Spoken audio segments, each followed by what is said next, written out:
В аниме богиня Тянь Ринсюя показана даже сильнее, чем в оригинале. Действительно, с таким крутым 10-м кольцом она даже превосходит Тансана. Он с трудом смог отбиваться от ее атак, но уж слишком просто она забрала трезубец Тансана. Но насколько же интересно их противостояние. С одной стороны Тансан ей уступает, но все равно не намерен сдаваться. Как мы и говорили ранее, 3 черных кольца Тансана на молоте изменились и стали красными. Почему так произошло, не объяснили, но в прошлых видео мы подробно это обсуждали. Кольца муравьев по 90 тысяч лет каждое были улучшены благодаря одновременному поглощению Тансана. Удары молота при поглощении спровоцировали эволюцию этих 3 колец, и Тансан до битвы с богиней сам не знал, что они стали красными. Эту классную битву Тансана и Тянь Ринсюя сильно сократили. Например, в оригинале они достаточно долго сражались перед тем, как Тансан скрылся в лесу. Он даже смог ранить Тянь Ринсюя трезубцем и смог разрушить ее ангельскую броню. Атака трезубца была остановлена Тянь Ринсюя, но Тансан не давал ей забрать его божественное оружие. Вместо этого его левая рука резко схватила трезубец.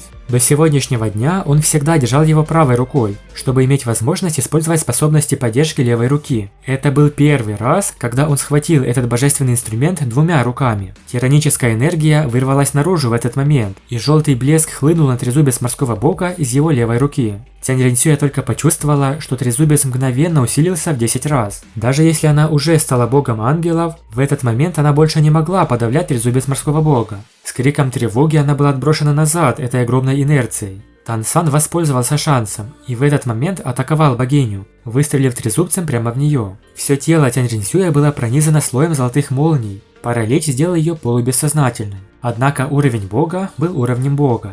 Тотальная атака Тансана с трезубцем морского бога и ударом грома, возможно, к настоящему времени превратила бы любого титулованного в пепел. Трезубец морского бога весом уже 540 тонн с контролем гравитации смог только оттолкнуть Тянь Ринсюя, вместо того, чтобы пронзить ее. Согласитесь, увидеть такую сцену было бы крайне эпично. Жаль, что в аниме этого не было. Да и в целом, пока Тансан смотрится очень слабым, даже со взрывом колец. Кроме того, согласно первоисточнику, Тянь Ринсюя несколько дней искала Тансана, а он спокойно лежал под защитным покровом безбрежного моря. Через некоторое время ему надоело прятаться, и потом его нашла Тянь Ринсюя.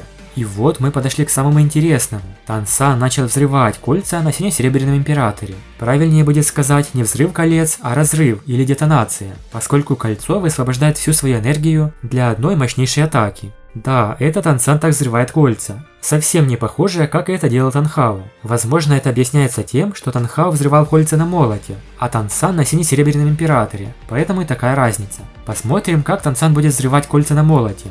Согласно анонсу, Тансан больше не будет получать от Тянь Ринсюя, потому что он наконец возьмется за молот чистого неба, свой сильнейший дух. Мы очень ждем, когда он использует великий молот Сумеру. Хочется увидеть, сможет ли эта техника сравниться с силой богов. Напишите в комментариях, как вы думаете. Хотя раньше Тансан использовал молот Сумеру при поглощении 3 колец муравьев, по-настоящему в битве он использует его впервые против Тянь Ринсюя. Силу великого молота Сумеру нельзя недооценивать, его можно назвать божественной техникой. Даже Тянь Ринсюя уровня бога была шокирована. Она никак не ожидала, что Тансан, всего лишь человек, сможет даже запугать бога. В этот момент Тансан выглядел особо свирепо, его глаза полны ярости и жажды убийства, ведь это тираническая, подавляющая сила молота чистого неба. Очевидно, для использования молота Сумеру нужно много энергии, и он черпает ее с духовных колец. Со взрывом тело Тансана также достигло своего предела, и почти сравнимо с божественным. Но сила Тянь Ринсюя также была поразительной. Как же круто смотрятся ее кольца, черные и красные, залитые золотым сиянием. А последнее 10-е кольцо самое необычное. Оно сильно отличается от остальных. Очень хочется, чтобы и Тансан получил 10-е божественное кольцо от морского бога. Не стоит забывать, что Тянь Ринсюя бог ангелов и бог света. Она может получать силу от солнца. В небе она имеет полное преимущество.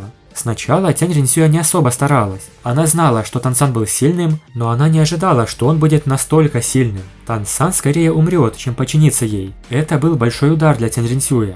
В трейлере мы также видим фигуру Тансана из его прошлой жизни. Почему так? Кадр в трейлере на самом деле является прелюдией к появлению несравненного скрытого оружия, которое сильно поможет в битве. Чтобы противостоять атаке Великого Молота Сумеру, Цянь Ринсюэ использовала навык 10-го Духовного Кольца. Тансан, очевидно, не мог победить эту божественную способность. Видя, что Цянь Ринсюэ вот-вот схватит его или убьет, на грани между жизнью и смертью, Тансан использовал первое скрытое оружие, уникальное для секты Тан. И это также был первый раз, когда Тансан использовал его на боевом континенте. Спасибо большое за просмотр. Напишите в комментариях, как вы думаете, на пике своих сил, со взрывом колец и молотом Сумеру, достигли Тансан уровня бога? Подписывайтесь на канал и всем пока.